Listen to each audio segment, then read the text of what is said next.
Good morning friends. Shrived international school sector 25 standard 10th Gujarati medium. ચલો, subject છે આપણો SS. Chapter number 15 જોવાનું છે, જેનો આજે લેક્ચર આપણે ફર્સ્ટ લેક્ચર સ્ટાર્ટ કરીએ છીએ. 15 નંબર ચેપ્ટર, આર્થિક વિકાસ. ચલો, આર્થિક વિકાસ કે પ્રત્યેક વ્યક્તિની પ્રત્યેક સવાર અલગ અલગ હોય છે. દરેક વ્યક્તિનું સવારે ઉઠી અને એટલે કે સવાર અલગ અલગ હોય છે, મતલબ કે એમના રૂટીન કાર્યો અને દરેક વસ્તુ અલગ અલગ હોય. કેટલાક લોકો ભૌતિક સુખ સુવિધાથી ભરપૂર જીવન જીવે છે, પરંતુ વિશ્વની મોટાભાગની વસ્તી જીવન અસ્તિત્વ ટકાવી રાખવા સંઘર્ષ કરતી જોવા મળે છે. અમુક લોકો એવા છે જે સુખ સુવિધાથી ભરપૂર ભૌતિક બધી જ એમના ઘરમાં દરેક વસ્તુની સુખ સુવિધાઓ ઉપલબ્ધ છે, અને અમુક એવા છે કે પોતાનું જીવન ટકાવવા માટે કે સાંજે જમવાનું મળશે કે નહીં, કાલ સવારે જમવાનું મળશે કે નહીં, એ રીતે પોતાનું અસ્તિત્વ ટકાવી રાખવા સંઘર્ષ કરે છે. આ ગરીબ તરીકે ઓળખાતા લોકો માટે ભૌતિક સુખ સુવિધા કે આરામ કે કલ્પનાનો વિષય છે. ભૌતિક સુખ સુવિધાઓ હોય, આરામ છે, તો બધો કલ્પનાનો વિષય છે, આને ગરીબો કહેવાય છે. આવી પરિસ્થિતિ કેવી રીતે ઉદ્ભવી, આ પરિસ્થિતિમાંથી બહાર કેવી રીતે નીકળવું વગેરે જેવા પ્રશ્નોનો ઉત્તર છે. આવી પરિસ્થિતિ કે અમુક લોકો અમીર થઈ ગયા, અમુક ગરીબ થઈ ગયા, અને આ પરિસ્થિતિમાંથી બહાર કઈ રીતે નીકળવું, આનો પ્રશ્નના ઉત્તરો છે, પણ કઈ રીતે એ જોઈએ. આર્થિક વિકાસ. આજના આધુનિક યુગમાં વિશ્વનો પ્રત્યેક દેશ વિકાસ માટે પ્રયત્ન કરે છે. વિશ્વનો દરેક જેટલા પણ દેશો છે એ પોતાનો વિકાસ થાય એના માટે પ્રયત્ન કરે છે. પરંતુ વિકાસ એ માત્ર આર્થિક જ નહીં, અનેક પાસા ધરાવતી સામાજિક પરિવર્તનની પ્રક્રિયા છે. ખાલી આર્થિક નહીં, પણ અલગ અલગ ઘણા બધા પાસા ધરાવતી આ એક સામાજિક પ્રક્રિયા છે. કઈ રીતે? જો, આર્થિક વિકાસ એ કોઈપણ દેશની રાષ્ટ્રીય આવકમાં થતો સતત વધારો દર્શાવે છે. આર્થિક વિકાસ એટલે શું? કોઈપણ દેશની રાષ્ટ્રીય એટલે કે આખા દેશની જે આવક છે એમાં જે સતત વધારો થાય છે આવકમાં. ધારો કે આપણે દેશ છીએ, હવે આપણી માસિક આવક 10,000 છે, હવે ધીરે ધીરે 15 થાય, 20,000 થાય, 25,000, 50,000, તો એને કહેવાય વિકાસ. આપણો આર્થિક વિકાસ થયો ને, આપણી જોડે ઇન્કમ વધી ગઈ. આર્થિક વિકાસ એટલે જો દેશની રાષ્ટ્રીય આવકમાં સતત વધારો થવો, દેશની માથાદીઠ આવકમાં વધારો થવો, લોકોના જીવન ધોરણમાં સુધારો થવો. જો અમુક કીધું ને કે આર્થિક પાસા એટલે ખાલી વિકાસ જ નહીં, આર્થિક વિકાસ નહીં, પણ એની સાથે સાથે સામાજિક પરિવર્તન પણ આવે. કેમ કે સિમ્પલ છે, તમારો પગાર 10,000 છે તો તમે એ રીતે જીવવાના, બરાબર? કેમ કે એ 10,000માં તમારા ઘરમાં 5,000 ખાવાવાળા વ્યક્તિઓ છે, 5 વ્યક્તિઓ છે તમારા ઘરમાં, તો દરેકના માથે આપણે ભાગો 10,000 તો 2,000 રૂપિયા ભાગમાં આવે, હે ને? મતલબ કે એ પ્રમાણે આપણે એવરેજ ચાલવું પડે. પણ જો એ 10 વ્યક્તિ સામે તમારો પગાર 5 વ્યક્તિ સામે 50,000 હોય તો દરેકના માથે 10,000 આવે. મતલબ કે તમારું જીવન છે ઓટોમેટિક સુધરે, તમે કોઈ કાર્ય સારું કરશો, કોઈ સારા કપડાં કે ગાડી ખરીદશો, હે ને? કેમ કે આવક આવી એટલે 3 વસ્તુ સુધારો થયો. આવકમાં સતત વધારો થવો, માથાદીઠ આવક વધી જાય, કેમ કે વધારે આવક આવે એટલે તમે ઘરમાં 10 જણા છો, એમાંથી 5 જણા કમાય છે અને 5 જણા નથી કમાતા, પણ 5 જણામાંથી અમુક એવું કહેવાય કે એવરેજ કાઢો તો બધાને માથાદીઠ 10,000 આવે, તો એ માથાદીઠ આવક થઈ. ટોટલ કમાવતા સભ્યો અને ટોટલ સભ્યો, હવે આખા દેશની જેટલી પણ ઇન્કમ છે એ ઇન્કમ ભેગી કરી અને ભારતમાં જેટલા પણ લોકો છે, નાનાથી નાના, મોટાથી મોટા, જે કંઈ કમાતા નથી, જે સારું કમાય છે, બધાની એવરેજ કાઢવાની, અને બધાની ઉપર પછી કેટલા આવે એને કહેવાય માથાદીઠ આવક.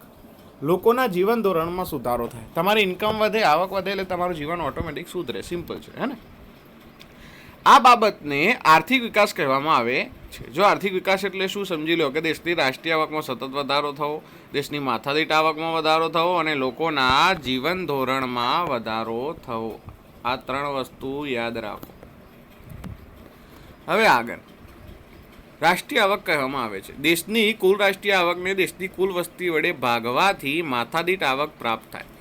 શું કીધું? દેશની ટોટલ આવક કેટલી, ઇન્કમ કેટલી છે દેશની, આખા દેશની જેટલી ઇન્કમ થાય એને દેશની ટોટલ વસ્તી વડે ભાગવાની. મેં કીધું ને કે ભાઈ ઘરમાં જેટલી તમારી ઇન્કમ આવતી હોય, કે પપ્પા કમાતા હોય, મમ્મી કમાતી હોય, તો મતલબ પપ્પાનો 20,000 પગાર છે, મમ્મીનો 30,000 પગાર છે, 50,000 ઘરમાં આવ્યા, પણ સામે 5 વ્યક્તિઓ છે તો એને 50,000ને આપણે 5 વ્યક્તિ ટોટલ ઘરના કુલ સભ્યોને 5,000 આપણે એ 50,000 ભાગી દેવાના, એટલે કે કુલ ઇન્કમ ભાગ્યા કુલ વસ્તી, એટલે માથાદીઠ તમારા ભાગમાં આવે કે ભાઈ 5 વ્યક્તિ છે અને 5,000 ઇન્કમ છે, તો મતલબ કે 10,000 રૂપિયા માથાદીઠ આવક થઈ. એમ ભારતની ટોટલ કુલ કેટલી ઇન્કમ આવે છે અને કુલ કેટલી વસ્તી છે, તો ઇન્કમ છે એ દરેક વસ્તીના, એટલે કે દરેક જેટલી પણ વસ્તી છે એને ભાગો, એટલે માથાદીઠ દરેક વ્યક્તિની કેટલી ભાગમાં આવે એ જાણવા મળે. ચલો, જ્યારે જીવન ધોરણમાં લોકોને પ્રાપ્ત થતી સગવડો જેવી કે અનાજ, કપડાં, શિક્ષણ, આરોગ્ય, વાહન વ્યવહારની સુવિધા અને રહેઠાણની સુવિધાનો સમાવેશ થાય છે. માથાદીઠ આવક અને આર્થિક વિકાસમાં બે વસ્તુ જોઈ કે માથાદીઠ. હવે જીવન ધોરણમાં શું સુધારો થાય એમાં કે જીવન ધોરણ, જો તમારી જો ઇન્કમ આવશે, સારું જીવતા હશો, એટલે તમે શું કરશો, તમારા ઘરમાં પહેલું કે આપણું 3 વસ્તુ છે, રોટી, કપડાં, મકાન, એટલે કે ભાઈ સારું એવું તમે આરોગ્ય, શરીર સારું, અનાજ, તમારા ઘરમાં જમવા માટેનું અનાજ તમે સારું એવું ભરી શકો છો, સારું એવું જમી શકો, સારા એવા કપડાં ખરીદી શકો છો, તમારા બાળકને સારું એવું શિક્ષણ આપી શકો છો. જેના જોડે પૈસા નથી તે પ્રાથમિક શાળામાં મૂકે છે, હે ને, જે થોડા ઘણા પૈસા ભરી શકે છે સારી એવી શાળાઓમાં મૂકે છે. આરોગ્ય, તમે સારા એવી હોસ્પિટલોમાં પોતાની સારવારો કરાવી શકો છો પૈસા હોય તો. વાહન વ્યવહારની સુવિધા, એટલે કે તમે બાઇક કે ગાડી લાવી શકો છો, સારું એવું મકાન ખરીદી શકો છો. ક્યારે તમારી આર્થિક વિકાસ થાય ત્યારે, મતલબ તમારી જોડે ઇન્કમ આવે ને સામાજિક, અને ઇન્કમ આવે એટલે ઓટોમેટિક સામાજિક સુધારો થાય, જીવન ધોરણ સુધરે. ભારતમાં આઝાદી પછી રાષ્ટ્રીય આવક અને માથાદીઠ આવકમાં વધારો થવાથી, જો શું કીધું, ભારતમાં આઝાદી પછી રાષ્ટ્રીય આવક અને માથાદીઠ આવકમાં વધારો થવાથી અનાજ, કપડાં, વીજળી, શિક્ષણ, આરોગ્ય, રહેઠાણ વગેરે સેવાઓના વપરાશ અને સુવિધામાં વધારો થયો છે. આઝાદી પહેલાં આપણી જોડે કંઈ હતું નહીં, પણ આઝાદી પછી જેમ જેમ આપણો આર્થિક વિકાસ થતો ગયો એમ, અને માથાદીઠ આવકમાં પણ વધારો થતો ગયો એમ, આપણે અનાજ, કપડાં, વીજળી, શિક્ષણ, આરોગ્ય, રહેઠાણ વગેરે સેવાઓના વપરાશ અને સુવિધાઓમાં વધારો થાય છે. અગાઉના સરખામણીમાં ઉપરોક્ત જરૂરિયાતો વધુ સારી રીતે સંતોષાય છે. આથી કહી શકાય કે ભારત આર્થિક વિકાસ થઈ રહ્યો છે. આપણને જોઈને લાગે કે ભાઈ આજથી 20 વર્ષ પહેલાં જાઓ તો સારા રોડ પણ હતા નહીં, અને અત્યારે રોડ ને બધું છે. 50, 60 વર્ષ પહેલાં જાઓ તો કોમ્પ્યુટર પણ નહોતા કે કંઈ નહોતું. તો એ વખતની પરિસ્થિતિને હાલની પરિસ્થિતિમાં જોઈએ તો આપણને એમ લાગે કે ભારતનો વિકાસ થઈ રહ્યો છે. ચલો, ભારતની રાષ્ટ્રીય આવક, જો ભારતની રાષ્ટ્રીય આવક આપણે કહીએ જીડીપી, ગ્રોસ ડોમેસ્ટિક પ્રોડક્ટ્સ, 2011-12માં 2015-16ના ભાવોએ જો ટોટલ ઇન્કમ બતાવી 87,36,039 કરોડ હતી. 2015-16ના જે ભાવો હતા એના હિસાબમાં અને જીડીપીના હિસાબ કે 87,36,039 કરોડ હતી, જે વધીને 2015-16માં કેટલી થઈ તો 1,35,67,192. 2015-16માં આપણી ઇન્કમ કેટલી થઈ, જો આપણો પગાર, ટૂંકમાં આખા ભારતનો પગાર કે ભારતની ઇન્કમ કેટલી હતી 87,36,039 કરોડ 15-16માં, અને 2011-12ની વાત છે, અને 15-16માં કેટલી થઈ છે તો 1,35,67,192 કરોડ થઈ. આ ભારતની રાષ્ટ્રીય આવક છે. હવે 1,35,67,192 ભાગ્યા 130 કરોડ ભાગજો, એટલે તમારે કેટલી ઇન્કમ થાય છે તમારી પોતાની, એ તમારામાં આવી જશે. આર્થિક વૃદ્ધિ અને આર્થિક વિકાસ વચ્ચેનો તફાવત, જો હવે સમજીએ આર્થિક વૃદ્ધિ કોને કહીશું અને આર્થિક વિકાસ, બેમાં ફરક પડે છે. આર્થિક વૃદ્ધિ અને આર્થિક વિકાસ, જો સામાન્ય રીતે આર્થિક વૃદ્ધિ અને આર્થિક વિકાસ બંને શબ્દો વધારે દર્શાવે છે. બંનેનો મતલબ થાય છે કે કંઈક વધે છે આપણી અંદર, વધારો થાય છે. વૃદ્ધિ એટલે પણ વધારો થાય, વિકાસ એટલે પણ વધારો. કેટલા તફાવત જોવા મળે છે, ચલો તફાવત જોઈએ. પહેલું, વિકાસની પ્રક્રિયાના આધારે આર્થિક વિકાસ એ ગુણાત્મક અને આર્થિક વૃદ્ધિ એ પરિણાત્મક છે. જો આર્થિક વિકાસ છે કેવો છે, ગુણાત્મક, આપણે કહીએ કે ડબલ થાય, ગુણાત્મક છે, અને આર્થિક વૃદ્ધિ એ પરિણામ છે, પરિણાત્મક છે કે પરિણામ લાવે છે.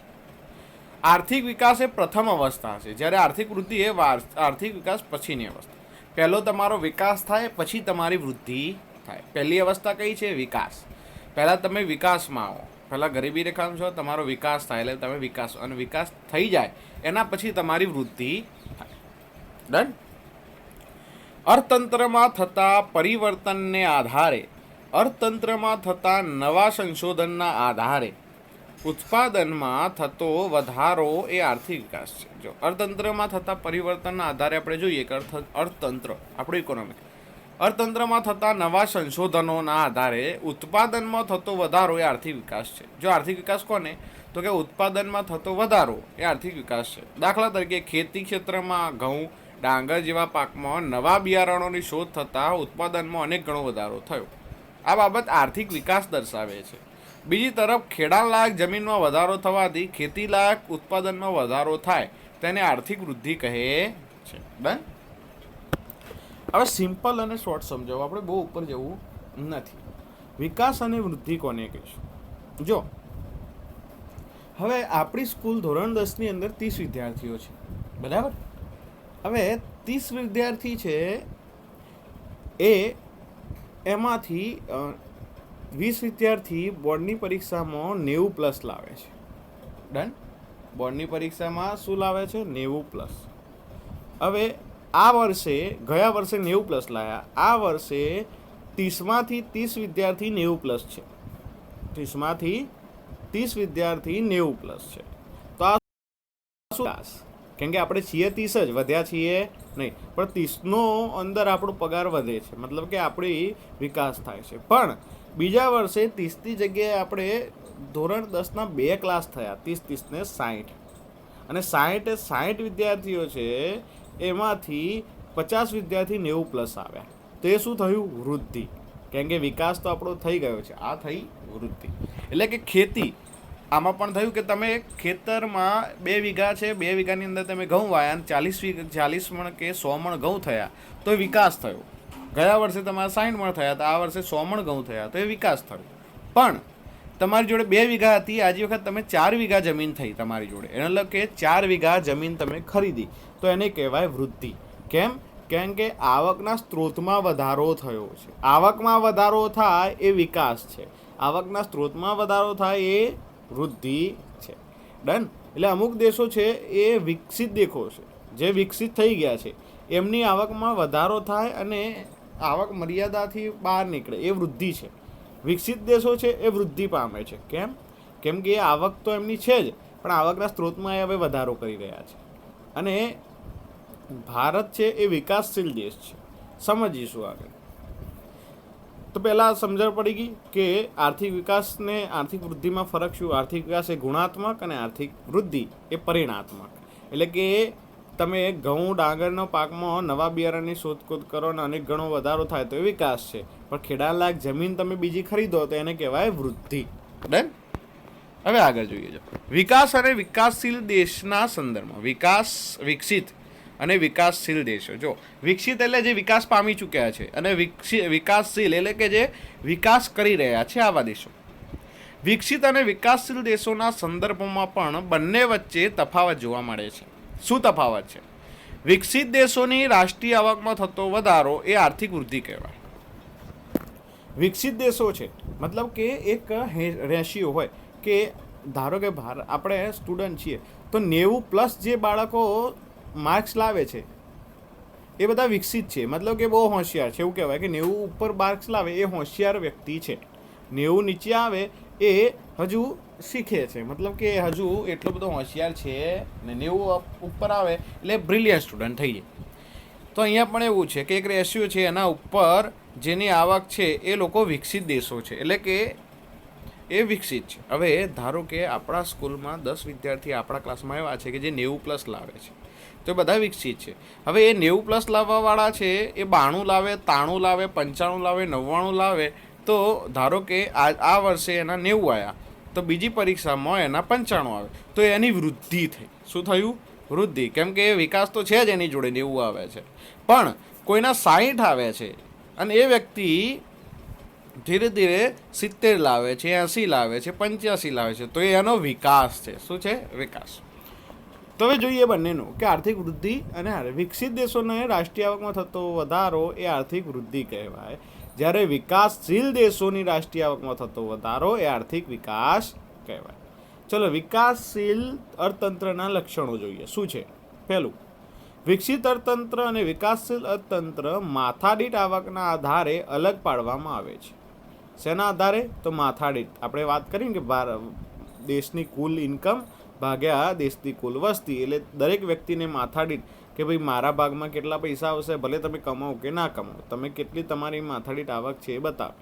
હવે વિશ્વ બેંકના 2004ના વિશ્વ વિકાસ અહેવાલમાં, વિશ્વ બેંક જે છે એને વર્લ્ડ બેંકની વાત છે, વિશ્વ બેંકના 2004નો જે વિકાસ અહેવાલ હતો એની અંદર એવું ગણો કે $735 ઓછી માથાદીઠ આવક ધરાવતા દેશોને વિકાસશીલ અર્થતંત્ર તરીકે ઓળખવામાં આવે છે. કેટલા? 735. હવે 700 મતલબ કે 735 ઉપર છે એ બધા વિકસિત દેશો છે. ઓસ્ટ્રેલિયા છે, અમેરિકા છે, ન્યૂઝીલેન્ડ છે, ઇંગ્લેન્ડ છે, આ બધા વિકસિત દેશો છે. કેમ કે એમની માથાદીઠ આવક કેટલી થાય? $735 ઉપર.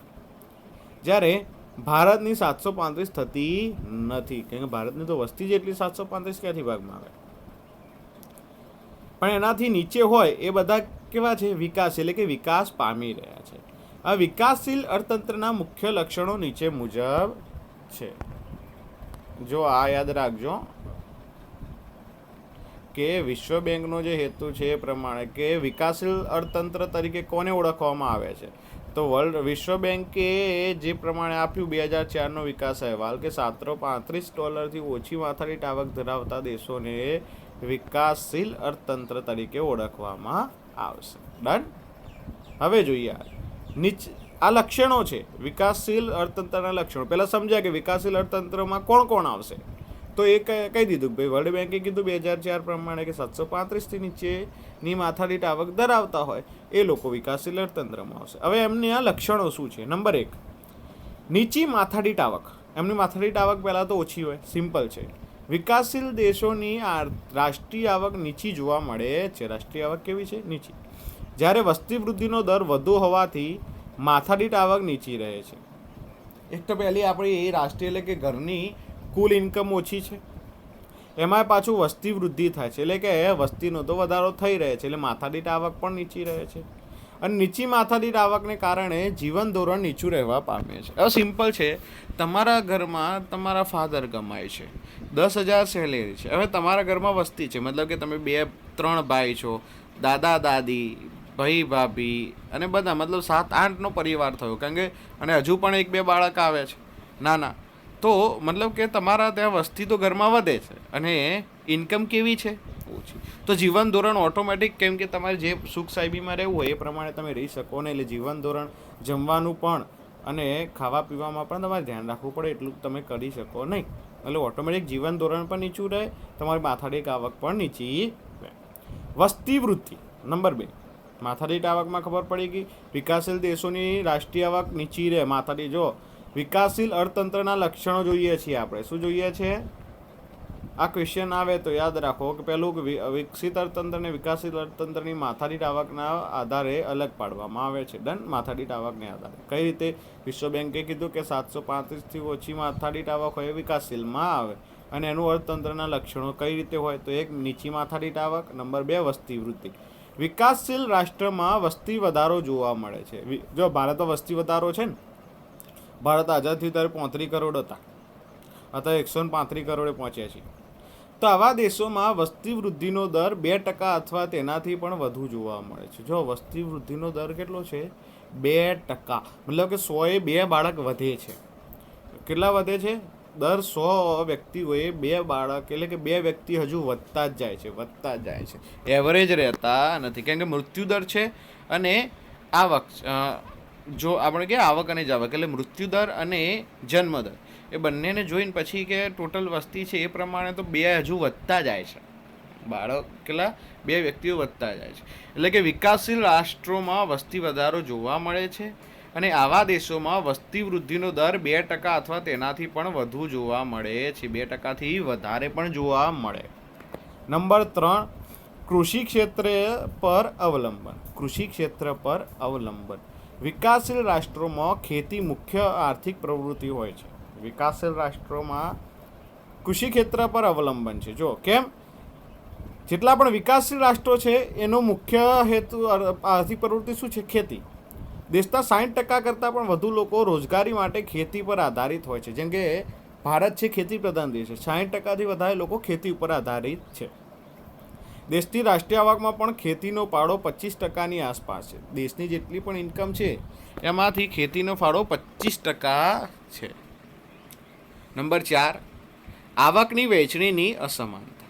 વિકાસશીલ રાષ્ટ્રોમાં આવક તથા ઉત્પાદનના સાધનોની વહેંચણીમાં અસમાનતા જોવા મળે છે. વિકાસશીલ દેશોની વાત છે કે એમનું ઉત્પાદન છે એના સાધનોની વહેંચણીમાં અસમાનતા જોવા મળે છે. કઈ રીતે? આ અસમાનતા ગ્રામીણ અને શહેરી બંને વિસ્તારોમાં જોવા મળે છે. શું કીધું કે આ અસમાનતા ક્યાં જોવા મળે છે ભાઈ? ગ્રામીણ અને બંને વિસ્તાર. હવે દેશના ટોચના 20% ધનિક લોકો રાષ્ટ્રીય આવકના 40% હિસ્સો ધરાવે છે. દેશના 20% ધનિક લોકો, મતલબ કે આપણે 1 લાખ કમાઈએ છીએ તેમાં 40% તો ખાલી જે ઉપરના 20% લોકો છે એમના માટે. ડન. 100 લોકો છીએ આપણે અને 1 લાખ કમાઈએ છીએ, તેમાંથી 40% હિસ્સો તો ખાલી 20%, એટલે 20 જણાને જતો રહે. એટલે કે ભારતના જેટલા 20% કરોડપતિઓ છે, ધનિકો છે, એ ભારતની ઇન્કમનો 40% હિસ્સો ધરાવે છે.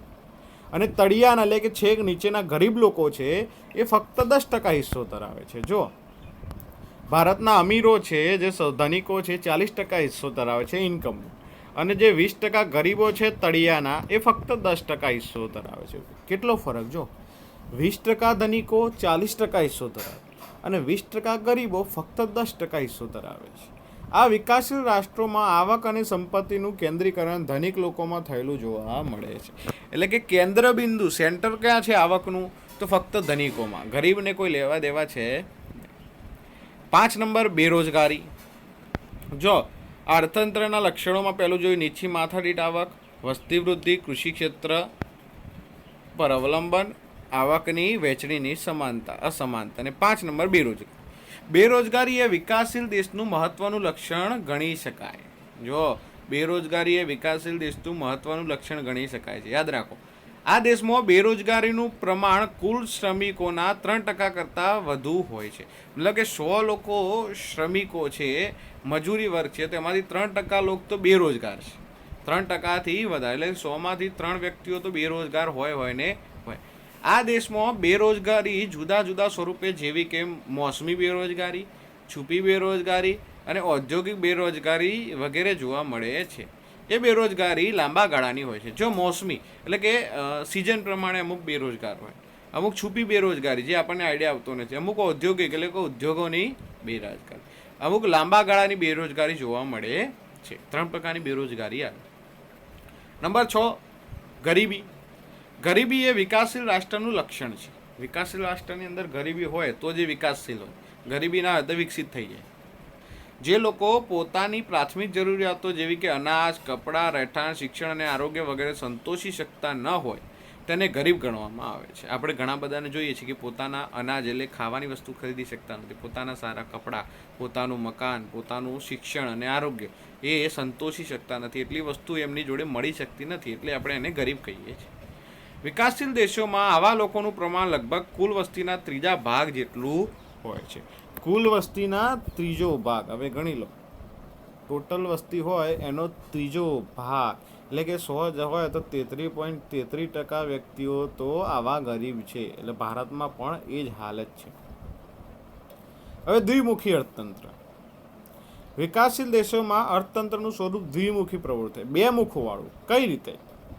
એક બાજુ ગ્રામ વિસ્તારમાં પછાત ખેતી પદ્ધતિ, જૂની પુરાણી યંત્ર સામગ્રી, રૂઢિચુસ્ત સામાજિક માળખું, ઓછું ઉત્પાદન જોવા મળે છે. જો ગ્રામ્ય વિસ્તારમાં તમે જો હાલ પણ હજુ ખેતી પદ્ધતિ છે પછાત છે. આપણે જૂના બોરમાંથી પાણી આપીએ, જૂની પુરાણી યંત્ર સામગ્રી એટલે કે બળદથી પેલા અથવા ટ્રેક્ટરથી પેલું, કોઈ નવી વસ્તુઓ હજુ લાવ્યા નથી. પછી રૂઢિચુસ્ત સામાજિક માળખું. આપણું રૂઢિચુસ્ત સામાજિક માળખું છે કે ના, આપણે તો આ રીતે જ કરીએ, કે આમ જ કરવું પડે તો જ સારું થાય, અને આમ જ કરવાનું. આપણે ગુજરાતીમાં પડ્યા હતા રૂઢિચુસ્તતા મારવે, જ્યાં તો એવું વસ્તુ છે. ઓછું ઉત્પાદન જોવા મળે છે, એટલે આપણને ખેતીમાં પણ એટલું ઉત્પાદન જોવા મળતું નથી. બીજી બાજુ શહેરી ક્ષેત્રમાં આધુનિક ઉદ્યોગો, નવી ઉત્પાદન પદ્ધતિ, આધુનિક યંત્રો તેમજ વૈભવી જીવનશૈલી જોવા મળે છે. બીજી બાજુ તમે શહેરમાં જાઓ તો ઉદ્યોગો છે, એટલે આધુનિક ઉદ્યોગો છે, નવી ઉત્પાદન પદ્ધતિ, નવી ટેકનોલોજી આવે છે, આધુનિક યંત્રો આવે છે ને, તો વૈભવી જીવનશૈલી તમને જોવા મળે છે. આ દ્વિમુખી અર્થતંત્ર, ગામડાનું અલગ છે, શહેરનું અલગ છે. નંબર 8, પાયાની અપર્યાપ્ત સેવાઓ. પાયાની એટલે કે નીચેની જે આપણી મૂળ જરૂરિયાતો છે એ પણ અપર્યાપ્ત છે, એટલે કે પૂરી નથી. જો વિકાસ માટે અનિવાર્ય પાયાની સેવાઓ જેવી કે વિકાસ માટે અનિવાર્ય શું છે? વિકાસ માટે જરૂરી સેવાઓ કઈ કઈ? પાયાની મૂળ કેટલું તો જોઈએ, બીજું ના મળે તો શિક્ષણ, વાહન વ્યવહાર, સંદેશા વ્યવહાર, વીજળી, આરોગ્ય, બેન્કિંગ વગેરેનો આવા અર્થતંત્રમાં ઓછો વિકાસ જોવા મળે છે. હવે શિક્ષણ, જો ભારતમાં શિક્ષણનો વિકાસ એટલો બધો નથી. પ્રાઇમરી શાળાઓમાં જાઓ તો શાળાઓ જ બરાબર નથી, તો શિક્ષણ ક્યાંથી? વાહન વ્યવહાર, કેમ કે જો તમે પ્રાથમિક ગવર્મેન્ટની બસો જુઓ, ગવર્મેન્ટની રેલવેને બધું જુઓ તો વાહન વ્યવહાર તમને એટલો જુઓ. સંદેશા વ્યવહાર, વીજળી, આરોગ્ય અને બેન્કિંગ વગેરેનો આવા અર્થતંત્રમાં ઓછો વિકાસ જોવા મળે છે. હવે તો ભારતમાં પણ બેન્કિંગનો કે આરોગ્યનો વીજળીનો વિકાસ સારો એવો થયો, પણ છતાં પણ યસ બેંક જેવી બેન્કો બંધ પણ થઈ જાય છે, હે ને? તો અર્થતંત્રમાં ઓછો વિકાસ જોવા મળે. યાદ રાખો, વિકાસ માટે અનિવાર્ય પાયાની સેવાઓ કઈ કઈ છે? તો કે શિક્ષણ છે, વાહન વ્યવહાર છે. વિકાસ માટે અનિવાર્ય પાયાની સેવાઓ શિક્ષણ, વાહન વ્યવહાર, સંદેશા વ્યવહાર, વીજળી, આરોગ્ય, બેન્કિંગ. ડન. તો ઓછો વિકાસ જોવા મળે છે એ દેશોને વિકાસ માટે અવરોધક બને છે. કેમ કે તમે બેંકનો વિકાસ કરો, આરોગ્ય સારું રાખો, વીજળી મળે, સંદેશા વ્યવહાર, વાહન વ્યવહાર અને શિક્ષણ મળે, તો બાળક ઓટોમેટિક વ્યક્તિઓ વિકાસ થશે. એટલે આ વસ્તુ નથી મળતી, એટલે જ વિકાસશીલ દેશોનો વિકાસ છે એ અવરોધક છે, એની અંદર અવરોધક બને છે. છેલ્લું જોઈએ, આંતરરાષ્ટ્રીય વ્યાપારનું સ્વરૂપ. વિકાસશીલ દેશોમાં વિદેશ વ્યાપારનું સ્વરૂપ અને માળખું અલગ મળે છે. કઈ રીતે? આ દેશોમાં મુખ્યત્વે કૃષિ પેદાશો અને બગીચા પેદાશો તેમજ કાચી ધાતુઓની નિકાસ કરતા હોય છે. ભારત છે એ કૃષિ પેદાશ, બગીચા પેદાશ અને કાચી ધાતુનું નિકાસ વધારે કરે છે. આ પ્રકારની નિકાસોની માંગ ઓછી હોય છે અને ભાવો નીચા હોય. અને આ પ્રકારની જે નિકાસ, જો આયાત અને નિકાસ એટલે આપણે બહાર કોકના આપીએ છીએ, અને આયાત એટલે બહારથી જે મંગાવીએ છીએ.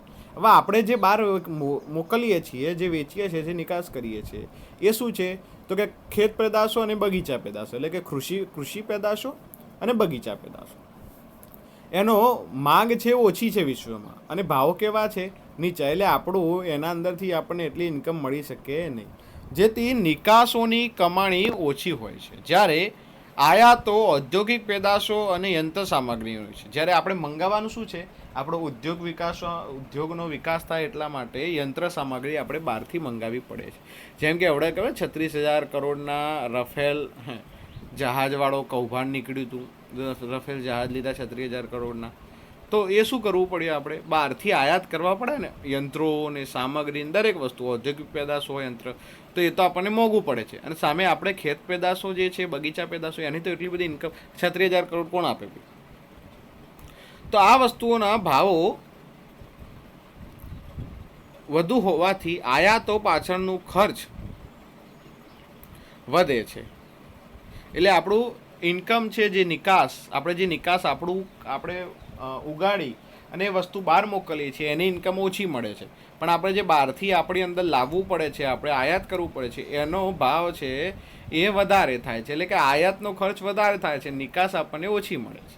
એટલે વિકાસશીલ રાષ્ટ્રો માટે વિદેશ વ્યાપારની શરતો પ્રતિકૂળ રહેવાથી દેશ ઉપર વિદેશી દેવું વધે છે. પ્રતિકૂળ છે, અનુકૂળ નથી, આપણી પરિસ્થિતિ પ્રમાણે નથી. કેમ કે આપણે બહારથી વધારે વસ્તુ લાવવી પડે છે અને આપણે સામે એટલી વસ્તુ આપી શકતા નથી અને એનો ભાવ મળતો નથી. એટલે આપણે શું કરવું પડે છે? વિદેશોનું દેવું કરવું પડે છે. વિકાસશીલ દેશોમાં મુખ્યત્વે ઉપર મુજબના લક્ષણો જોવા મળે છે. ભારત વિકાસશીલ રાષ્ટ્ર હોવાથી ઉપરના લક્ષણો વધતે ઓછે અંશે ભારતને પણ લાગુ પડે. ઉપરના જેટલા લક્ષણો જોયા એ ભારતને પણ લાગુ પડે છે. ડન. ઓકે, તો ચલો આટલું રાખીએ છીએ, આટલું ક્લિયર કરી લો. બીજું લેક્ચર આવે છે, એની અંદર તમને આર્થિક અને બિન આર્થિક પ્રવૃત્તિઓ વિશેની માહિતી આપીશું. એકવાર ક્લિયર કરી જો, ના ખબર પડે તો કોલ કરી અને પૂછી શકો છો, રિવિઝન કરી શકો છો. ડાઉટ સેશનમાં આપણે એ પૂછી લઈશું. ઓકે, ચલો આવજો, ગુડ બાય.